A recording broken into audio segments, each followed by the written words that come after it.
संस्कार पती पत्नी या दोघांवर केला जातो. त्यायोगे बीज आणि गर्भ यांची मलिनता दूर व्हावी आणि गर्भ निर्दोष व्हावा म्हणून हा संस्कार केला जातो. याला म्हणतात गर्भाधान संस्कार. गर्भाधान संस्कार. दुसरा संस्कार आहे पुंसवन संस्कार. स्त्री गरोदर असताना तिला कन्याऐवजी पुत्र प्राप्ती व्हावी यासाठी हा विधी 4थ्या किंवा 5व्या महिन्याच्या अगोदर केला जातो. पूर्वी कन्या म्हटले की लोक थोडेस वाकडं तोंड करायचे, है की नाही? प्रत्येकाला वाटायचं मुलगा व्हावा. तिसरा जो संस्कार आहे तो आहे सीमंतोनयन संस्कार.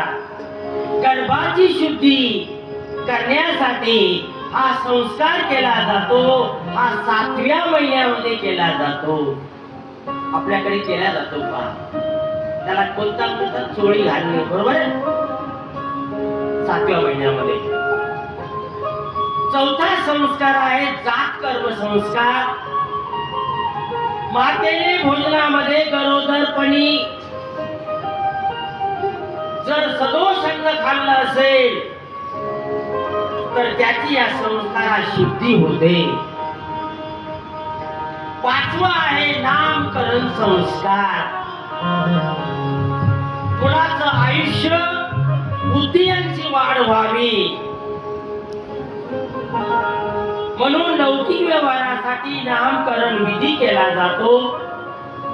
याला म्हणतात नामकरण संस्कार.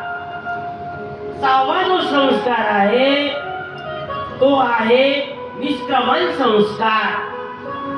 लहान मुलास विश्वाची आद्यशक्तीपीठ म्हणून सूर्यनारायण यांचं दर्शन केल्या जातं.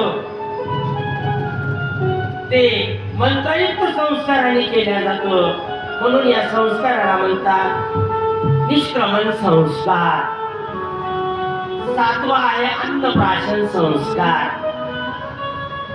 हा 3ऱ्या महिन्यामध्ये केला जातो, बाळ जन्मल्यानंतर.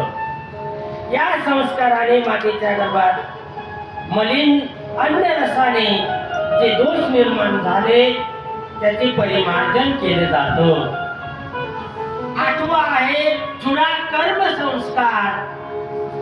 आपल्या बाळाला बल, तेज, आयुष्य यांच्या वाढीसाठी हा संस्कार केला जातो. 9वा संस्कार आहे कर्ण भेदन संस्कार. बाळाचे कान टोचले जातात. आरोग्य वाढीसाठी मुलाचे कान नाक टोचले जातात. याला म्हणतात कर्ण भेदन संस्कार. 10वा जो संस्कार आहे तो आहे उपनयन संस्कार. या उपनयन संस्कारामध्ये बाळाला विद्याग्रहण केली जाते. मंत्र दीक्षा घेणे, ज्ञान आणि सुसंस्कार यांच्या वाढीसाठी हा संस्कार केला जातो. 11वा संस्कार आहे वेदारंभ संस्कार. विद्या, कला, शास्त्र, वेद, उपनिषदे आदींचे ज्ञानप्राप्तीला या संस्काराने सुरुवात करतात. 12वा संस्कार आहे समावर्तन संस्कार. या संस्कारामध्ये विद्याभ्यास, ज्ञान यांच्यानंतर ब्रह्मचर्य व्रताची समाप्ती या संस्काराने केली जाते. आणि 13वा संस्कार आहे विवाह संस्कार. सर्व 16 संस्कारात हा संस्कार सर्वात श्रेष्ठ आहे. काम, क्रोध आदी विकार घालवणे, धर्म, अर्थ, काम, मोक्ष या 4 पुरुषार्थाची पती आणि पत्नी या दोघांनी वाटचाल करावी. सुप्रजा जनन, मानवता, पराक्रम यांची योग्य वाढ करणे, मानव प्राणी व इतर प्राणी यातील भेद समजून सांगून त्या वधूवरास सामाजिक भावनेद्वारा नवीन विश्व निर्मिती, पालकत्व आदी विषयांची संस्कारयुक्त जाणीव करून दिले जाते. म्हणून या संस्काराला अतिशय महत्व आहे. हा आहे विवाह संस्कार. 14वा आहे वानप्रस्थ. वानप्रस्थ संस्कार हा 4 आश्रमापैकी एक असून हा एक संस्कार सुद्धा आहे. यामध्ये विवाह संस्कारातील षडरिपुंचा समावेश सांभाळून हळूहळू आपल्या कल्याणासाठी, आत्मशोधनासाठी जरा वेगळी पद्धती अवलंबल्या जाते. म्हणजे 50 गाठल्यानंतर तुम्ही वानप्रस्थ आश्रमात जा असं सांगितलं जातं. हा झाला वानप्रस्थ संस्कार.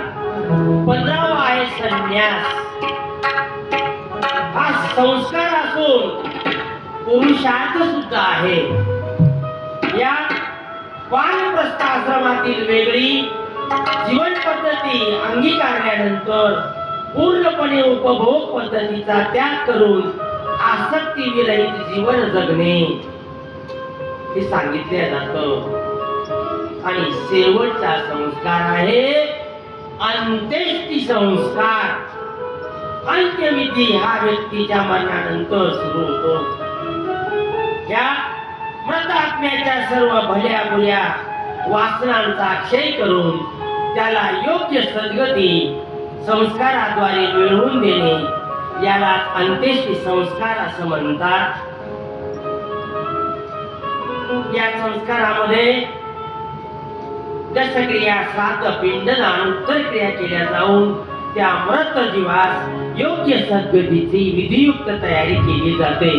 असे हे शास्त्राने सांगितलेले 16 संस्कार आहेत.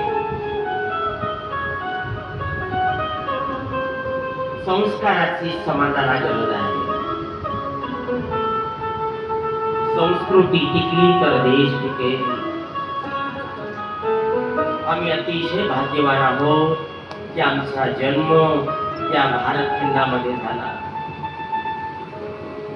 विशेषतः संतांच्या या महाराष्ट्रात झाला. संतांची भूमी.